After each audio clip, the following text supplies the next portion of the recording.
Hi guys, welcome to Rayan's kitchen. നിങ്ങൾ എല്ലാവരും സുഖമായിട്ടിരിക്കുന്നല്ലോ അല്ലേ? അപ്പം ഞാൻ നിങ്ങൾക്ക് വേണ്ടി ഇന്നൊരു വളരെ എളുപ്പത്തിൽ തയ്യാറാക്കാൻ പറ്റിയ ഒരു റെസിപ്പിയുമായിട്ടാണ് വന്നേക്കുന്നത്. ഇന്ന് ഞാൻ നിങ്ങൾക്ക് വേണ്ടി പൂരിയാണ് തയ്യാറാക്കാൻ പോകുന്നത്. ഇതിന് വളരെ എളുപ്പമാണ് ഇത് തയ്യാറാക്കാൻ വേണ്ടി. മാക്സിമം പോയാൽ ഒരു 15 മിനിറ്റ് ഇത്രയും സാധനം ഉണ്ടാക്കിയെടുക്കാനായിട്ടാവുള്ളൂ. അപ്പം നിങ്ങൾക്ക് ഈ വീഡിയോ ഫുള്ളായിട്ടൊന്ന് കണ്ടു നോക്കിയിട്ട് ഇഷ്ടമാവുകയാണെങ്കിൽ ലൈക്ക് ചെയ്യാനും ഷെയർ ചെയ്യാനും കമൻറ്റ് ചെയ്യാനും മറക്കല്ലേ. നിങ്ങളിൽ ആരെങ്കിലും ഇതുവരെ സബ്സ്ക്രൈബ് ചെയ്തിട്ടില്ലെങ്കിൽ ഒന്ന് സബ്സ്ക്രൈബ് ചെയ്യണേ. അപ്പോൾ നിങ്ങളുടെ എല്ലാ സപ്പോർട്ടും പ്രതീക്ഷയുണ്ട്. നമുക്ക് വീഡിയോയിലേക്ക് കിടക്കാം. ഇന്ന് നമുക്ക് വളരെ എളുപ്പത്തിൽ എങ്ങനെ ഒരു പൂരി ഉണ്ടാക്കാം നോക്കിയാലോ. അപ്പോൾ അതിലേക്ക് വേണ്ട ഇൻഗ്രീഡിയൻസ് എന്തൊക്കെയാണെന്ന് നോക്കാം. ഗോതമ്പ് പൊടി 2 കപ്പ് 500 ഗ്രാം,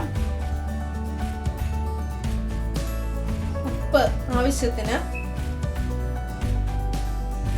പഞ്ചസാര 1/2 ടേബിൾ സ്പൂൺ, എണ്ണ ആവശ്യത്തിന്.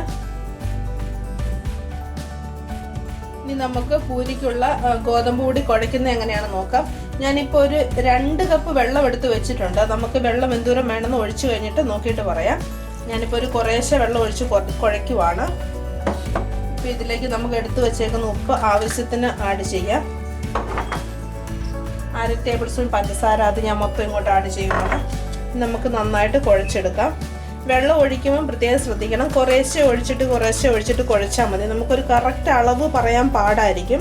ഓരോരോ ഗോതമ്പ് പൊടിയും പല ടൈപ്പിലല്ലേ, അപ്പം നമുക്ക് അങ്ങനെ ഒരു അളവ് പറയാൻ പറ്റില്ല. എന്നാലും ഞാൻ ഏകദേശം ഞാൻ എടുത്തേക്കുന്ന പൊടിക്ക് എന്തോരം അളവ് എടുത്തു എന്ന് ഞാൻ പറയാം.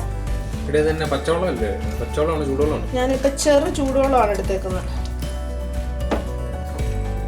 ഞാനൊരു എപ്പോഴും ഞാൻ ഈ എന്ത് ഐറ്റംസ് കുഴയ്ക്കുമ്പോഴും ചൂടുവെള്ളമല്ല, ഒരു ചെറുതായിട്ട് തണുത്ത പച്ചവെള്ളം, ടാപ്പിൽ നിന്ന് എടുക്കുന്ന വെള്ളമല്ല, ഒരു ചെറുതായിട്ട് ചെറു ചൂടുവെള്ളമാണ് ഞാൻ ഇങ്ങനത്തെ ഇതിനൊക്കെ ഉപയോഗിക്കുന്നത്.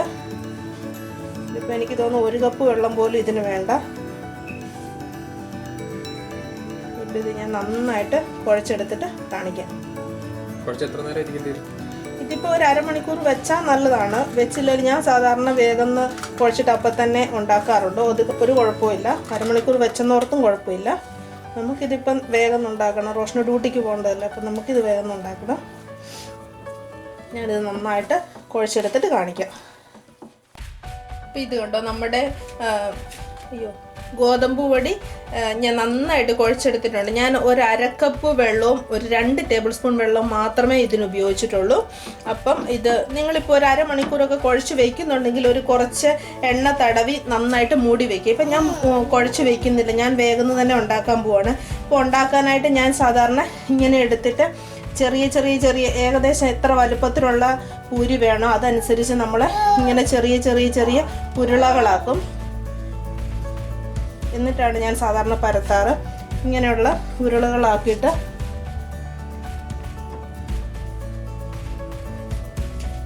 ഇങ്ങനെയെല്ലാം നമുക്ക് ഉരുട്ടിയെടുക്കാം. എന്നിട്ട് നമുക്ക് പരത്തുന്നത് കാണിക്കാം. അപ്പം ഞാനിതെല്ലാം ഉരുട്ടിയെടുത്തിട്ട് നിങ്ങളെ കാണിക്കാം.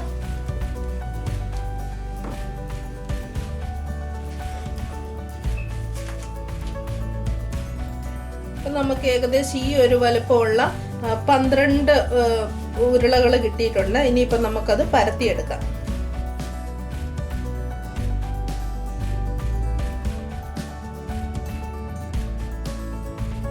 അപ്പം ഞാൻ ഒരു ഉരുള എടുത്തിട്ട് ഇങ്ങനെ ചെറുതായിട്ടൊന്ന് പരത്തിയിട്ട് പൊടിയിൽ മുക്കി എടുത്തിട്ടുണ്ട്. ഇനി നമുക്കിത് പരത്തുന്ന കോല് വെച്ച് പരത്തിയെടുക്കാം. എന്താണല്ലോ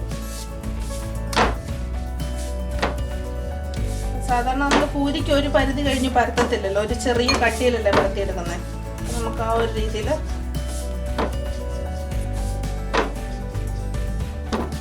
ഈ ഒരു വലുപ്പത്തിലാണ് ഞാനിന്ന് പരത്തിയെടുക്കുന്നത്. കാണാൻ പറ്റും. ഇത് മതി. അത് ഒരു പരിധി കഴിഞ്ഞ് നമ്മൾ കട്ടി കുറയ്ക്കത്തില്ല പൂരിക്ക്. കൊമളച്ച് വരും. ഒരു പ്ലേറ്റ് എടുത്ത് അവിടുന്ന് ഒരു പ്ലേറ്റ് എടുത്ത്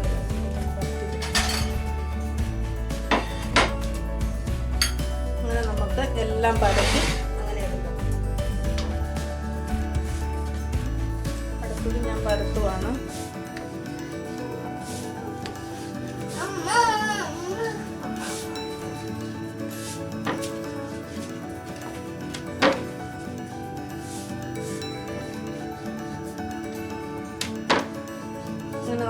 എല്ലാം പരത്തിയെടുത്തിട്ട് കാണാം.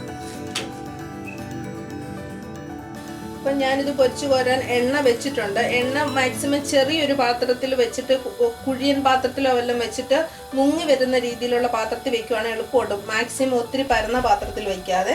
ഞാനൊരു വട്ടം കുറഞ്ഞ ഒരു പാത്രത്തിലാണ് കുറച്ച് കൂടുതലായിട്ട് എണ്ണ ഒഴിച്ചിട്ടാണ് വെച്ചേക്കുന്നത്. എണ്ണയൊന്ന് നന്നായിട്ട് ചൂടായിക്കോട്ടെ, എന്നിട്ട് നമുക്ക് പൊരിച്ചെടുക്കാം. ഞാനിതിനു വേണ്ടി മസാലക്കറി ഉണ്ടാക്കിയിട്ടുണ്ട്. മസാലക്കറിയും കൂടി ഇതിൻ്റെ കൂടെ ഇന്ന് കാണിച്ചാൽ വളരെ ലെങ്തി ആയി പോകും വീഡിയോ. അതുകൊണ്ടാണ് ഞാനിന്നത് കാണിക്കുന്നില്ല. ഞാനത് അടുത്ത ദിവസം മസാലക്കറി, പൂരിയുടെ മസാലക്കറി ഉണ്ടാക്കുന്നത് കാണിക്കാം. ഇപ്പം നമ്മുടെ എണ്ണ ഏകദേശം നന്നായിട്ട് ചൂടായിട്ടുണ്ട്. ഇനി നമുക്ക് ഓരോ പൂരിയിട്ട് വറുത്ത് കോരിയെടുക്കാം.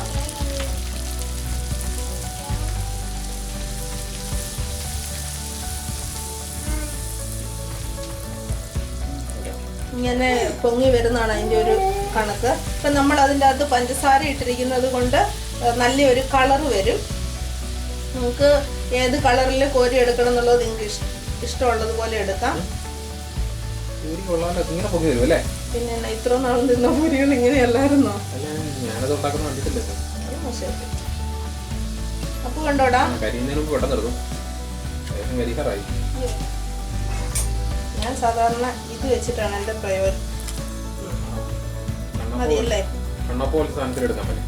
അതിലും എടുക്കാം, പക്ഷെ എനിക്കത് ഇച്ചിരി കൂടി ഇഷ്ടം. അത് ശരിയാണ്. ഇങ്ങനെ നമ്മുടെ ഫസ്റ്റ് വൺ റെഡി ആയിട്ടുണ്ട്. നമുക്ക് ഇതുപോലെ ബാക്കിയുള്ളത് കൂടെ എടുത്ത് വെക്കാം. റോഷൻ പറഞ്ഞാൽ നമുക്ക് കണ്ണാപ്പത്തവി വെച്ചിട്ട് പരീക്ഷിക്കാം.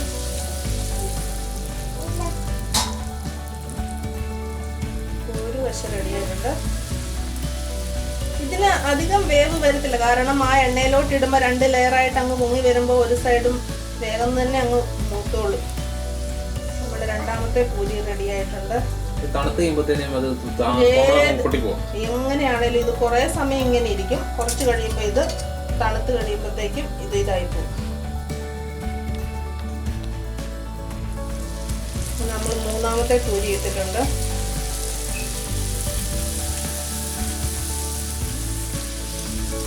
ഇങ്ങനെ നമുക്ക് എല്ലാം ഉണ്ടാക്കിയിട്ട് കാണാം.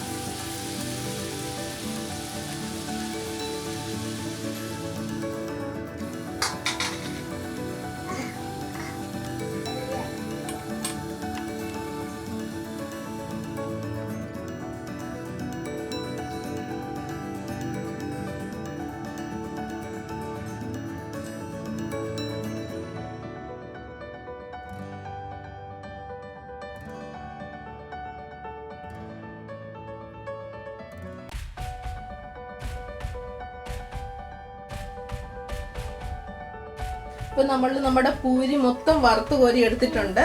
അപ്പം ഇനി നമുക്ക് പ്ലേറ്റ് ചെയ്തിട്ട് കാണാം. ഇത് വളരെ എളുപ്പത്തിലാണ് നമ്മൾ ഉണ്ടാക്കിയേക്കുന്നത്. നിങ്ങളെല്ലാം ഇതൊന്ന് ട്രൈ ചെയ്ത് നോക്കണേ. അപ്പം നമുക്ക് പ്ലേറ്റ് ചെയ്യാം. അപ്പം നമ്മുടെ പൂരി ഇവിടെ റെഡി ആയിട്ടുണ്ട്. ഞങ്ങൾ അതിൻ്റെ കൂടെ മസാലക്കറി ഉണ്ടാക്കിയിട്ടുണ്ട്. അപ്പം മസാലക്കറിയുടെ റെസിപ്പി ഞാൻ ഇനി ഒരു ദിവസം കാണിക്കുന്നതാണ്. അപ്പം നിങ്ങൾക്ക് ഈ വീഡിയോ ഇഷ്ടമാകുവാണെങ്കിൽ ഒന്ന് ട്രൈ ചെയ്ത് നോക്കണേ. എന്നിട്ട് നിങ്ങൾ അഭിപ്രായം പറയണേ. താങ്ക്